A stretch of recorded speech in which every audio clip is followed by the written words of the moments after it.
بالله من الشيطان الرجيم. بسم الله الرحمن الرحيم.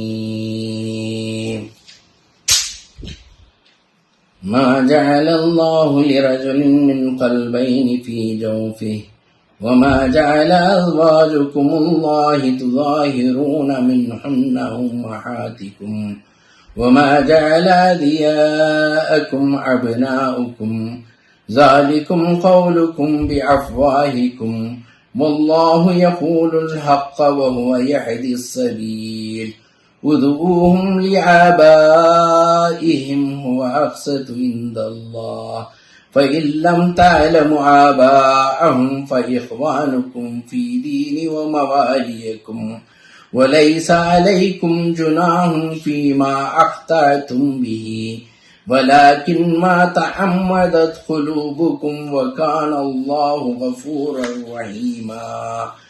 النبي أولى بالمؤمنين من أنفسهم وأزواجه أمهاتهم وأولو الأرحام بعضهم أولى ببعض في كتاب الله من المؤمنين والمهاجرين إلا أن تفعلوا إلا أولياءكم معروفا كان ذلك في الكتاب مسطورا. صدق الله العلي العظيم. அளவிலா கருணையும் இணையிலா கிருபையும் உடைய எல்லாம் வல்ல அல்லாஹ்வின் திருப்பெயரால் ஆரம்பம் செய்கிறேன். இப்பொழுது உங்களுக்கு முன்னால் ஓதி காண்பிக்கப்பட்ட வசனங்கள் திருக்குரானினுடைய 33வது அத்தியாயம் அல் அஹ்ஸாபினுடைய 4, 5 மற்றும் 6 வசனங்கள். இந்த இறைவசனங்களில் அல்லாஹ் தஆலா நமக்கு சில படிப்பினைகளையும் பாடங்களையும் வைத்திருக்கிறான். அல்லாஹ் எந்த மனிதனுக்குள்ளும் இரு இதயங்களை அமைத்திடவில்லை என்பதாக கூறுகிறான். இதை பற்றி இமாம் மௌதூதி ரஹ்மத்துல்லாஹி அலைஹி அவர்கள் தன்னுடைய தஃஹீமில் எழுதும் பொழுது, அதாவது ஒரு மனிதர் ஒரே சமயத்தில் இறை நம்பிக்கையாளராகவும் நயவஞ்சகராகவும் இருக்க முடியாது. உளத்தூய்மை உள்ள உள்ளம் ஒன்றாகவும் இறைவனை பற்றி அச்சமில்லாத இதயம் ஒன்றுமாக அவருடைய நெஞ்சுக்குள் 2 இதயங்கள் இருப்பதில்லை. எனவே ஒரு சமயத்தில் ஒரு மனிதனின் அந்தஸ்து ஒன்றாகத்தான் இருக்க முடியும். அவர் ஒன்று இறை நம்பிக்கையாளராக இருப்பார் அல்லது நயவஞ்சகராக இருப்பார். இந்நிலையில் நீங்கள் இறை நம்பிக்கையாளர் ஒருவரை பார்த்து நயவஞ்சகர் என்று சொல்லிவிடுவதாலோ, ஒரு நயவஞ்சகரை பார்த்து இறை நம்பிக்கையாளர் என்று சொல்லிவிடுவதாலோ உண்மை நிலை மாறிவிடுவதில்லை. அந்த மனிதரின் உண்மையான அந்தஸ்து திண்ணமாக ஒன்றாகத்தான் இருக்கும் என்பதாக இமாம் மௌதூதி ரஹ்மத்துல்லாஹி அலைஹி அவர்கள் குறிப்பிடுகிறார்கள். நீங்கள் லிஹார் செய்கின்ற உங்கள் மனைவிகளை உங்களுடைய அன்னையராய் அவன் ஆக்கவும் இல்லை. ஜஅல அஸ்வாஜுகுமுல்லாஹி துதாஹிரூன மின்ஹுன்ன உம்மஹாத்திக்கும் وما جعل أدعياءكم أبناءكم ذلكم قولكم بأفواهكم والله يقول الحق وهو يهدي السبيل. மேலும் அவன் உங்கள் வளர்ப்பு மகன்களை உங்களின் சொந்த மகன்களாய் ஆக்கவும் இல்லை. இவை நீங்களே உங்கள் வாய்களிலிருந்து வெளிப்படுத்தும் வெறும் வார்த்தைகளாகும். ஆனால் அல்லாஹ் சத்தியத்தின் அடிப்படையிலானதை கூறுகிறான். மேலும் அவன் நேரிய வழியின் பக்கம் வழிகாட்டுகிறான். வளர்ப்பு மகன்களை அவர்களின் சொந்த தந்தையுடன் சேர்த்தழியுங்கள். இது அல்லாஹ்விடம் மிக நீதமானதாகும். ஆனால் அவர்களுடைய தந்தையர் யார் என்று நீங்கள் அறியவில்லையாயின் அவர்கள் உங்களுடைய மார்க்கம் சார்ந்த சகோதரர்களாகவும் நண்பர்களாகவும் இருக்கிறார்கள். தெரியாமல் ஏதேனும் பேசிவிட்டால் அதற்காக உங்கள் மீது எவ்வித குற்றமும் இல்லை. ஆயினும் மனப்பூர்வமாக நாடி நீங்கள் கூறினால் அது நிச்சயம் குற்றமாகும். அல்லாஹ் பெரும் மன்னிப்பாளனாகவும் கருணையுள்ளவனாகவும் இருக்கிறான். இதில் முதலாவது ஒரு விஷயம் என்ன என்று சொன்னால், அறியாமை காலத்தில் ஐயாமுல் ஜாஹிலியாவில் அரபிகள் தங்களுடைய மனைவிகளை விஹார் செய்கின்ற ஒரு வழக்கம் இருந்தது. அதாவது தன்னுடைய மனைவியை கோபத்துடன் சண்டை போடும் பொழுது, நீ என்னுடைய தாயை போல் இருக்கிறாய், உன்னுடைய முதுகு என்னுடைய தாயின் முதுகை போல் இருக்கிறது என்று ஒருவர் கூறிவிட்டால் அவர்கள் இருவருக்கும் இடையில் மனவிலக்கு ஏற்பட்டுவிடும். அதாவது இன்று தலாக் என்று சொல்லுகிறோமே, அதுபோல அவர்கள் பிரிந்து விட வேண்டியதுதான். இந்த நடைமுறை அன்று ஐயாமுல் ஜாஹிலியா காலத்தில் இருந்தது. அந்த அந்த விஷயத்தை அல்லாஹ் தாலா இதன் மூலமாக ஒரு சீர்திருத்தத்தை ஏற்படுத்துகிறான். நீங்கள் உங்கள் மனைவிகளை உங்களுடைய அன்னையராய் அவன் ஆக்கவும் இல்லை. எந்த மனைவியை நேற்று வரை நீங்கள் மனைவியாக வாழ்க்கை துணையாக ஏற்றுக்கொண்டு இருந்தீர்களோ, கோபத்தில் அவளை நீங்கள் என்னுடைய தாயை போன்றவள் என்று சொல்லிவிடுவதால் அவள் உங்களுடைய தாய் ஆகிவிட மாட்டாள். மனைவியினுடைய அந்தஸ்து மாறிவிடாது என்பதை அல்லாஹ் தாலா அந்த மக்களுக்கு எடுத்துணர்த்துவதற்காக இந்த சட்டத்தை இங்கே சொல்லுகிறான். மேலும் அவன் உங்களுடைய வளர்ப்பு மகன்களை உங்களின் சொந்த மகன்களாய் ஆக்கவும் இல்லை. இவை நீங்களே உங்கள் வாய்களில் இருந்து வெளிப்படுத்தும் வெறும் வார்த்தைகளாகும். ஆனால் அல்லாஹ் சத்தியத்தின் அடிப்படையிலானதை கூறுகிறான். மேலும் அவன் நேரிய வழியின் பக்கம் வழிகாட்டுகிறான். இதில் ஒரு முக்கியமான வரலாற்று நிகழ்வு இருக்கிறது. ஸைத் ரலியல்லாஹு தஆலா அன்ஹு அவர்கள் சிறு வயதிலேயே யாரோ ஒருவரால் கடத்தப்பட்டு விற்பனை செய்து விடுகிறார்கள். அப்படிதான் அவர்கள் அடிமையானார்கள். அவர் அடிமை சமூகத்தை சார்ந்தவர் அல்ல. அப்படி யாரோ ஒருவர் அவரை பிடித்து விற்றுவிட்டார்கள். வாங்கியவர் ஹக்கீம் பின் ஹிசாம் ரலியல்லாஹு தஆலா அன்ஹு அவர்கள். இவர் ஹதீஜா ரலியல்லாஹு தஆலா அன்ஹா அவர்களுடைய சகோதரியின் மகனாவார். இவரை வாங்கி ஹதீஜா ரலியல்லாஹு தஆலா அன்ஹா அவர்களுக்கு பணிவிடைக்காக அளித்து விட்டார்கள். இவர் உங்களுடைய வீட்டு வேலைகளுக்கு பயன்படுவார், உதவியாக இருப்பார் என்று அவர் அங்கே பணிவிடை செய்து கொண்டு இருந்தார். அவர்கள் அங்கே பணிவிடை செய்ய விட்டுவிட்டார்கள். பிறகு ஹதீஜா ரலியல்லாஹு தஆலா அன்ஹா அவர்கள் ரசூல் ஸல்லல்லாஹு அலைஹி வஸல்லம் அவர்களை திருமணம் முடித்த பிறகு ஸைத் ரலியல்லாஹு தஆலா அன்ஹு அவர்கள் முஹம்மது ஸல்லல்லாஹு அலைஹி வஸல்லம் அவர்களுக்கும் பணிவிடை செய்ய ஆரம்பித்தார்கள். காலப்போக்கில் சில காலங்களுக்கு பிறகு அவர்களுடைய குடும்பத்திற்கு தெரிய வருகிறது, தங்களுடைய பிள்ளை முஹம்மது ஸல்லல்லாஹு அலைஹி வஸல்லம் அவர்களுடைய வீட்டில் அடிமையாக வேலை செய்து கொண்டிருக்கிறது என்று. உடனே அவருடைய தந்தை அவருடைய சகோதரரை அழைத்து கொண்டு முஹம்மது ஸல்லல்லாஹு அலைஹி வஸல்லம் அவர்களுடைய வீட்டுக்கு வருகிறார்கள். வந்து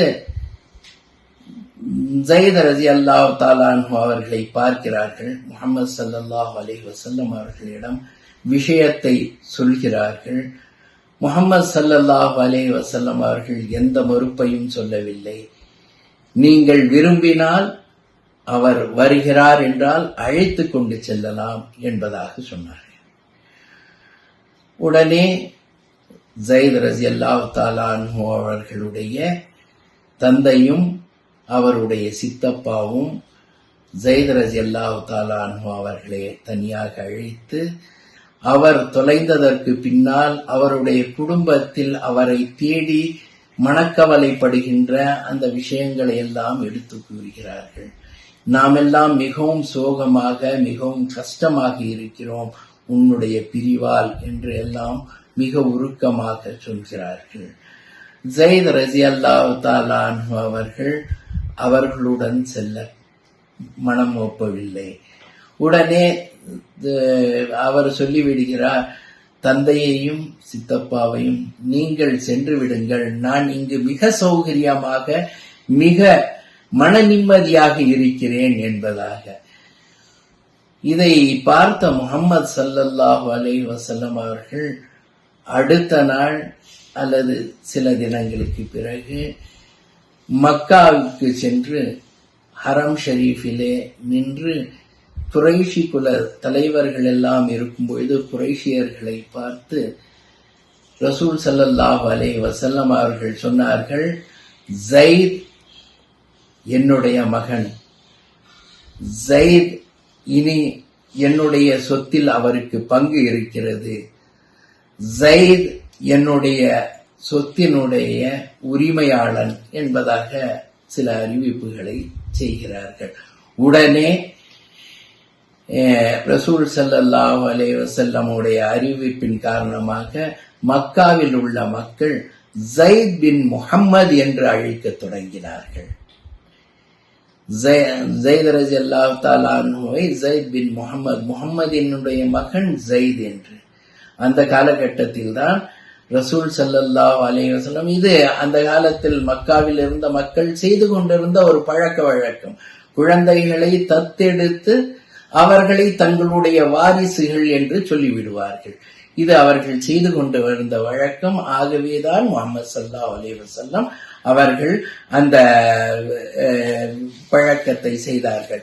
முஹம்மது ஸல்லல்லாஹு அலைஹி வஸல்லம் அவர்கள் இதை செய்த சில தினங்களில் இந்த வஹி வருகிறது. அதாவது உங்களுக்கு மேலும் அவன் உங்களுடைய வளர்ப்பு மகன்களை உங்கள் சொந்த மகன்களாய் ஆக்கவும் இல்லை. வளர்ப்பு மகன்கள் என்பது சொந்த மகன் ஆக முடியாது என்கின்ற ஒரு விஷயத்தை, ஒரு சமூக சீர்திருத்தத்தை ஏற்படுத்தினார்கள்.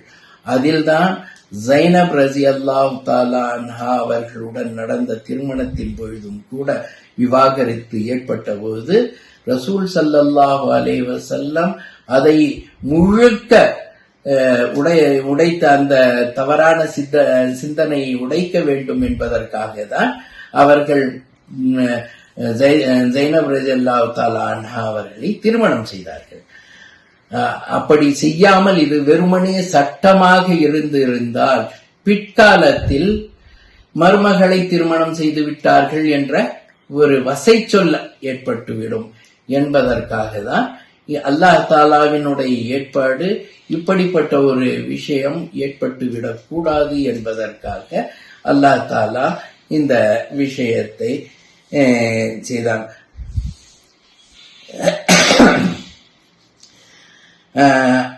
அதில் ஒரு முக்கியமான விஷயம் என்ன அப்படின்னு சொன்னாக்கா, போர்க்காலங்களில் யாராவது அகதிகளாக வந்து விடுகிறார்கள், அவர்களை தங்களுடைய தந்தையின் பெயர் தெரியாது என்பதால் அவர்களை அவர்களுடைய பெயர்களில் அழைக்கலாம், ஒன்றும் விஷயம் இல்லை.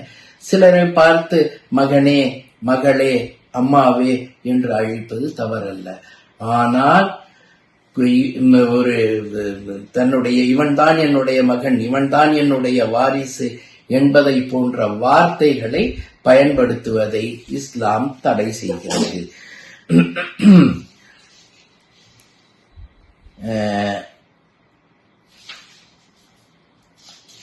அடுத்த வசனத்தில் அல்லாஹ் தாலா சொல்கிறான், திண்ணமாக நம்பிக்கையாளர்களுக்கு அவர்களின் உயிரை விட நபிதான் முன்னுரிமை பெற்றவராவார்.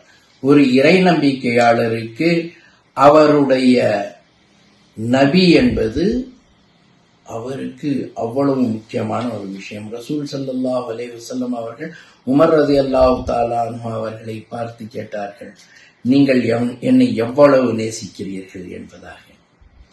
அப்பொழுது அவர் பல்வேறு விஷயங்கள் சொல்கிறார், என்னுடைய சொத்தை விட, என்னுடைய தாய் தந்தை. அப்பவும் போதாது போதாது போதாது, கடைசியில் சொன்னார்கள், என்னுடைய உயிரை விட அதிகமாக. அப்பொழுதுதான் ரசூல் ஸல்லல்லாஹு அலைஹி வஸல்லம், இப்பொழுது நீ சரியாக சொன்னீங்க. ஒரு ஹதீஸ் கூட இருக்கிறது, லா யுமினு ஹத்தா லா யுமினு அஹதுக்கும் ஹத்தா அகூனு அஹப்ப இலைக்கும் மின் வாலிதிஹி வ வலதிஹி வன்னாஸி அஜ்மஈன். உங்களின் தாய் தந்தையரை விடவும் பிள்ளைகளை விடவும் ஒட்டுமொத்த மனிதர்களை விடவும் மிக அதிகமான நேசத்திற்குரியவனாக நான் ஆகாத வரையில் உங்களில் எந்த ஒரு மனிதரும் இறை நம்பிக்கையாளராக மாட்டார். ஆக நம்முடைய உயிரினும் மேலாக நாம் அவரை நேசிக்க வேண்டும். நேசிப்பது என்பது அவருடைய ஒவ்வொரு செயல்களையும் பின்பற்றவும் வேண்டும். அல்லாஹ் தாலாவை முஹப்பத் செய்வதை போன்று ரசூலையும் முஹப்பத் செய்ய வேண்டும். குர்ஆனில் கூறப்படுகிறது, குல் இன் குன்தும் துஹிப்பூனல்லாஹ் ஃபத்தபியூனி யுஹ்பிபுகுமுல்லாஹ். நீங்கள் அல்லாஹ்வை நேசிப்பவர்களாக இருந்தால், ரசூலை நேசிப்பவர்களாக இருந்தால் அல்லாஹ்வுடைய ரசூலை பின்பற்றுங்கள். ஆக ரசூல் ஸல்லல்லாஹு அலைஹி வஸல்லம் அவர்களை பின்பற்றுவதன் மூலமாக நாம் அவர்களுடைய நேசத்தை வெளிப்படுத்த முடியும். அடுத்ததாக மேலும் நபியின் மனைவியர் அவர்களுக்கு அன்னையர் ஆவார். உம்மஹாத்துல் முஃமினீன் என்று சொல்கிறோம், மூமின்களின் தாய் என்று நாம் அழைக்கிறோம். ரசூல் ஸல்லல்லாஹு அலைஹி வஸல்லம் அவர்களுடைய மனைவியர் அத்தனை பேரும் ஒவ்வொரு முஸ்லிமுக்கும் கண்ணியத்திற்குரியவர். அவர் உம்மஹாத்துல் முஃமினீன் என்று அழைக்கப்படுவார். அவர்களை ரசூல் ஸல்லல்லாஹு அலைஹி வஸல்லம் என்னுடைய மரணத்திற்கு பிறகு எந்த மூமினும் திருமணம் செய்து கொள்ள முடியாது. அவர்கள் தாயினுடைய அந்தஸ்தை உடையவர்கள். ஆனால் அதில் ஒரு விஷயம் இருக்கிறது. அவர் தாய் என்பதால் மற்ற மூமின்களிடம் பர்தா இல்லாமல் வர முடியாது, ஹிஜாபுடன் தான் இருக்க முடியும். அவருடைய மக்களை, அவர்களுடைய பிள்ளைகளை மற்ற மூமின்கள் திருமணம் செய்து கொள்ளலாம். தாய் என்று சொன்னவுடன் சகோதரி என்ற பந்தம், அந்த பந்தம் ஏற்படாது. ஆனால் உம்மஹாத்துல் முஃமினீன்களுக்கு அவர்கள் முஸ்லிம்களின் தாயாவார்கள். ஆயினும் அல்லாஹ்வின் வேதப்படி ஏனைய பொது முஸ்லிம்களை விடவும் ஹிஜ்ரத் செய்து வந்தவர்களை விடவும் இரத்தபந்த உறவுகள் தான் ஒருவர் மற்றொருவருக்கு உதவி புரிவதில் அதிக உரிமையுடையவராவார். மற்ற முஸ்லிம்கள், அதாவது பொது முஸ்லிம்களை விடவும் ஹிஜ்ரத் செய்து வந்தவர்களை விடவும் இரத்த பந்தத்தில் உள்ளவர்கள். ஹிஜ்ரத் செய்து வந்தவர்கள் முஹாஜிரீன்கள், அன்சார்கள், இவர்கள் எல்லாம் மிக கண்ணியத்திற்குரியவர்கள். நாம் தான தர்மங்கள் எது செய்வதாக இருந்தாலும் சரி, இவர்கள் என்று நினைத்து விடுகிறோம். நம்முடைய தானங்களை பொதுமக்களுக்கு செய்து விடுகிறோம். நம்முடைய தாய் தந்தையர், நம்முடைய சகோதரிகள், நம்முடைய குடும்பத்தில் இருக்கக்கூடிய உறுப்பினர்கள் இவர்களை பார்ப்பதில்லை. ஆக அல்லாஹ் சொல்கிறான், நீங்க உதவி புரிவதில் அதிக உரிமையுடையவர்கள் உங்களுடைய இரத்த பந்த உள்ள உறவுகள் தான். ஆயினும் உங்கள் நண்பர்களுக்கு நீங்கள் ஏதேனும் நன்மையை செய்ய விரும்பினால் செய்து கொள்ளலாம். இந்த விதி இறைவேதத்தில் எழுதப்பட்டது. நீங்கள் நண்பர்கள் என்பதற்காக யாருக்காவது ஏதாவது உதவி செய்ய விரும்பினால் செய்து கொள்ளலாம். அல்லாஹ் இதை இறைவேதத்தில் உள்ளது. கானசாலிக ஃபில் கிதாபி மஸ்தூரா, இதை இறைவேதத்தில் உள்ளது என்பதாக அல்லாஹ் தாலா கூறுகிறான். அல்லாஹ் தாலா இந்த வசனங்களின் மூலமாக பல பாடங்களை நமக்கு கற்றுக் கொடுக்கிறான். ஒன்று, நமக்கு 2 இதயங்கள் அல்ல, ஒரே இதயம்தான். நாம் நம்பிக்கையாளர்களாக இருப்போம் அல்லது நம்பிக்கையற்றவர்களாக இருப்போம். நாம் நம்பிக்கையாளர்களாக இருக்க இறைவனிடம் பிரார்த்திப்போம். 2வது, விஹார் என்கின்ற சட்டம் காலாவதியான சட்டம். அப்படி சொல்வதால் மனவிலக்கு ஏற்பட்டு விடாது என்பதனை குர்ஆனின் மூலமாக நாம் அறிந்து கொண்டோம். அதே போலதான் வளர்ப்பு பிள்ளைகளை தன்னுடைய பிள்ளைகள் என்று சொல்லிவிடக்கூடாது. இன்றைய காலத்தில் சிலர்கள் பிள்ளை இல்லை என்பதற்காக வேண்டி பிள்ளையை தத்தெடுக்கிறார்கள். அவர்கள் இதை பார்க்காமல் அந்த குழந்தைகளுக்கு முன்னால் யார் தத்தெடுக்கிறாரோ அவருடைய பெயரை கொண்டு வருகிறார்கள். இது இறைவன் விரும்பாத ஒரு செயலாகும். ஆகவே இது போன்ற செயல்களில் இருந்து நாம் நம்மை தற்காத்துக் கொள்ள வேண்டும். ரசூல் ஸல்லல்லாஹு அலைஹி வஸல்லம் அவர்கள் அறிவிக்கிறார்கள், எவர்கள் தம்மை தாமே தம்முடைய தந்தைக்கு பதிலாக வேறொருவரின் மகனாக தம்மை அறிவித்துக் கொள்கிறார்களோ அந்த மனிதர் தம்முடைய தந்தை அல்லர் என்பதை நன்கு அறிந்த நிலையிலும் அந்த மனிதர் தம்முடைய தந்தை என எவர் அறிவிக்கிறாரோ அவருக்கு சுவனம் ஹராமானதாகும். யார் தந்தை இல்லை என்பது தெரிந்தும் இவர் என்னுடைய தந்தை என்று சொல்லிவிடுகிறார்களோ அவருக்கு அல்லாஹ் சுவனத்தை ஹராமாக்கி வைத்திருக்கிறான். ஆகவே நாம் மேற்படி படித்த சில வசனங்களை படித்து வாழ்க்கையில் கடைபிடிக்க அல்லாஹ்விடம் துஆ செய்வோம். எல்லாம் வல்ல அல்லாஹ் இதற்கு துணை புரிவானாக. வாஃபிரு தாவானா அல்ஹம்துலில்லாஹி.